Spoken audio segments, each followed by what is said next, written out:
And thank you again, everyone, for coming to another edition of the Back Room. We're so excited to see, familiar faces, new faces.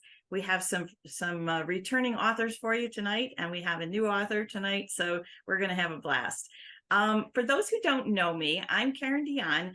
I write psychological suspense set in Michigan's Upper Peninsula Wilderness. My two novels, The Marsh King's Daughter and The Wicked Sister, were both published by G.P. Putnam's Sons and in the U.S. and dozens of other languages.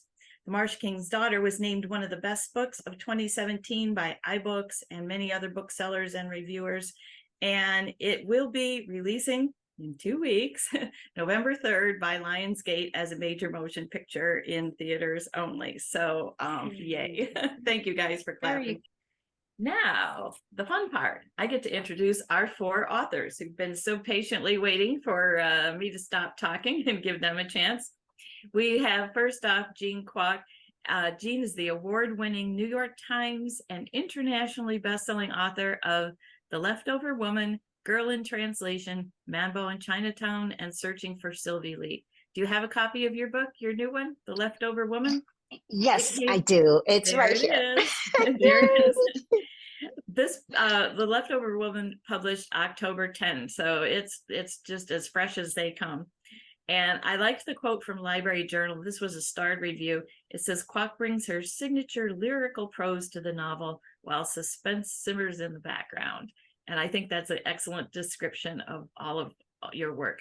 So, Jean, I have a long list of awards and such that you've won, but didn't you just have something really special happen for the book with Good Morning America, maybe?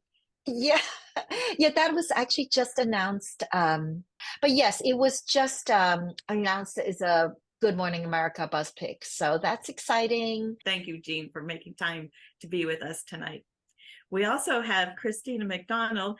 Christina is calling in from London, where it's like midnight.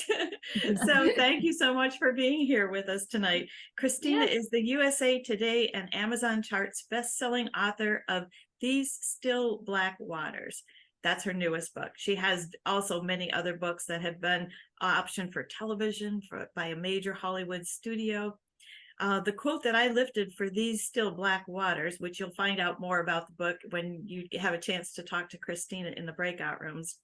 It says, no one does heartbreak like Christina McDonald, and this captivating thriller wraps its sinister self around you the minute you begin. Gorgeously written and deeply immersive, this relatable story of envy and grief and motherhood and friendship will also haunt you long after you close the final shocking pages. And that's from our own Hank Philippi Ryans. So yeah, it's pretty awesome. Thank you, Hank. Can't wait to read it. And I like what you wrote in your short bio. Christina is a best-selling thriller author who writes about dark things and dark deeds, but in real life, she loves books, family, puppies, and the gym.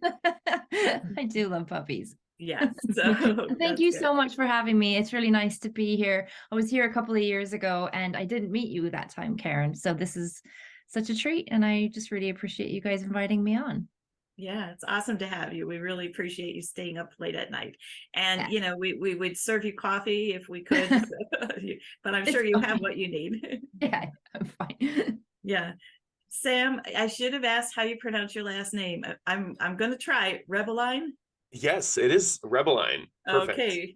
Very unusual name. Sam Rebelein loves stories that are both fun and uplifting, but bloody and brutal. And I think, this is going to be a real interesting conversation when we meet you in the breakout rooms.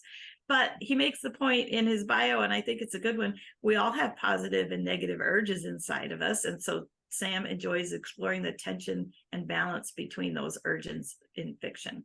He has an MFA in creative writing from Goddard College with a focus on horror and memoir, and a certificate of graduation from the Lubbock Area Square and Round Dance Federation.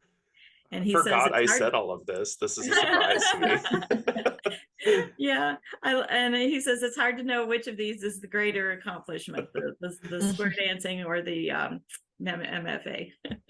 So Sam is here tonight as a new author. His debut horror novel, Edenville, was published just October 3rd by William Morrow. And he has a follow-up collection of short stories set in the same universe that's coming in early 2025.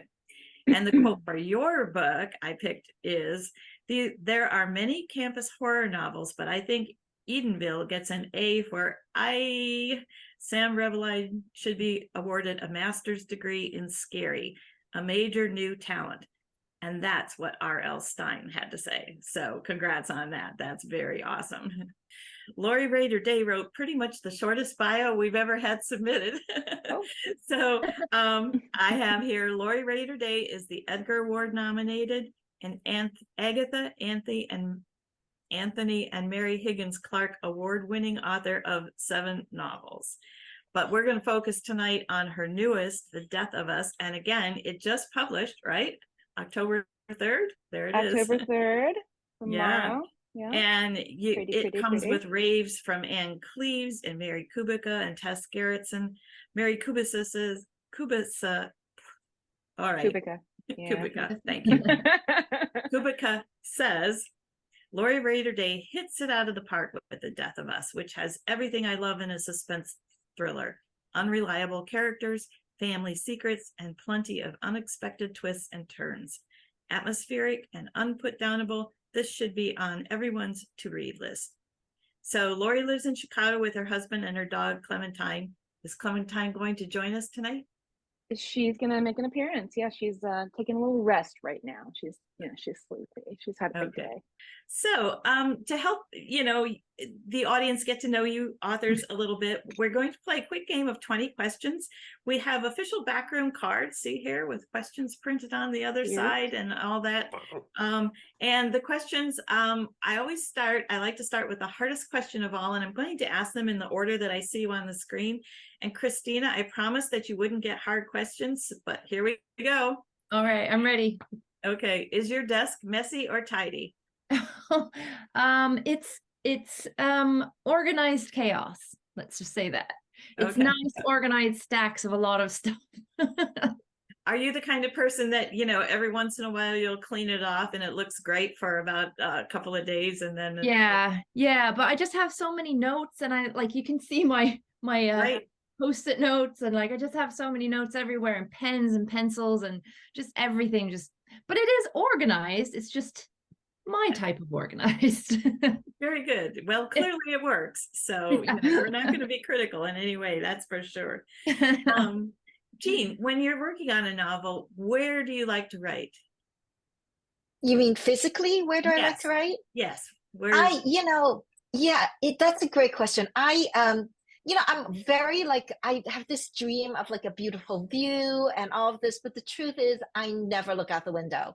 So when I write, I need total privacy. I'm not one of those people who can write in a cafe or coffee shop or something.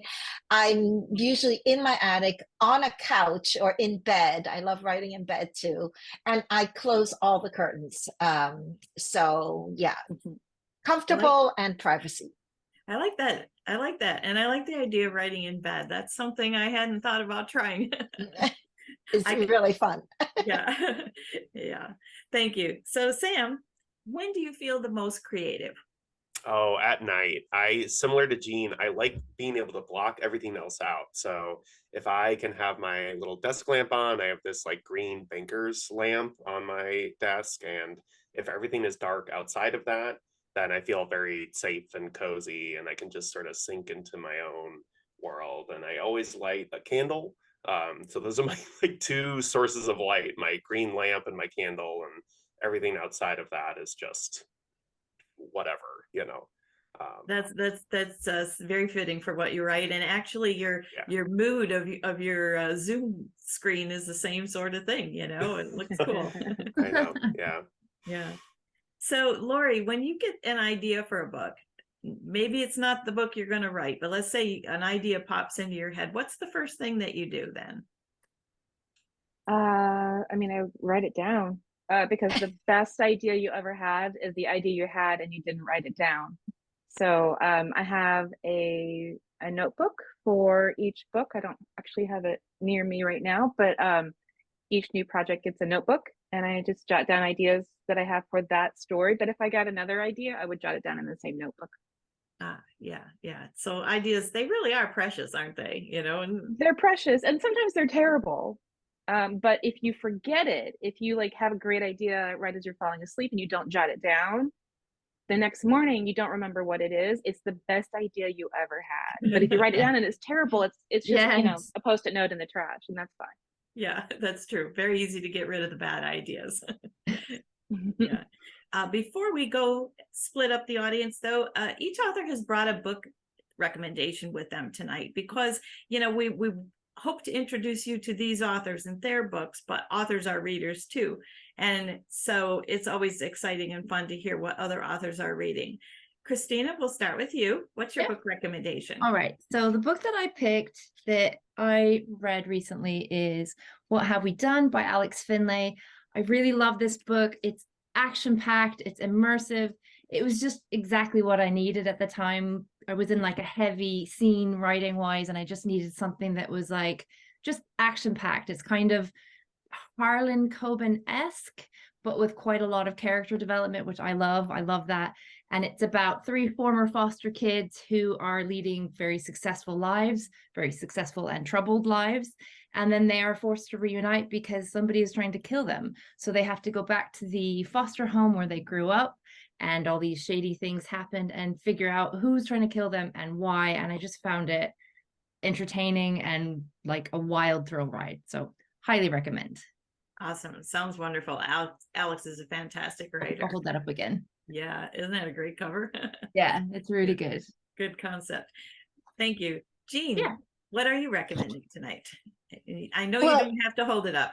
We've got it on the I screen know. right there. And actually, I have it. Christina and I, yes, we're doing a I have duet. it Yes, here. thank you. Thank you. Amazing. Yes, it's The Puzzle Master by Danielle Trussoni.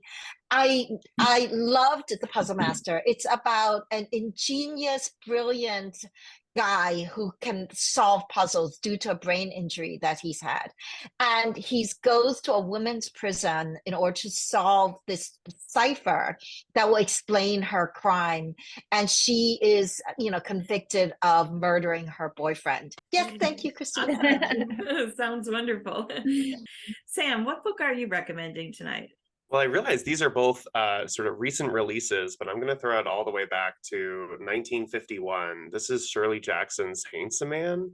I don't know how many of you have read this one, but it is brilliant. I feel like when people talk about Shirley Jackson, they remember Haunting of Hill House or The Lottery, but I think what makes all of her work so perfectly sinister and sort of humorous as well is the intense nuance that she uses in all of her dialogue and the way her characters think about things. Like there's so much under the surface that I think sort of goes underappreciated about her work. And I think Handsome Man is a perfect example of this. I don't see a lot of people talking about this. You've absolutely whet my appetite and a lot of comments in the chat too. So thank you. So Lori, what are you recommending tonight? Well, first of all, I love Shirley Jackson, so I love all of her books. But I think because it's the season, the Halloween season, a little Shirley Jackson is good. A little Quan Berry cannot go wrong here. So if this cover looks a little funny, it's because it's hilarious. This is the first book about witchcraft that I have ever laughed at. So I don't know. So the story is, it's about a team of field hockey players, high school level. That's my dog shaking her collar. She's here. She's in the house.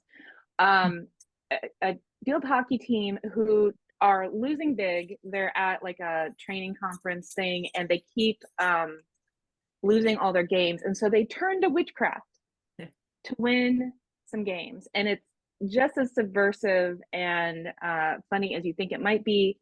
It's told in the collective voice, which is a little you would think, oh, that's off-putting, but it's actually told really charmingly, and you get to know all the team because they all take a turn telling the story, and it's hilarious. And I just started rereading it again because I thought, hey, Halloween.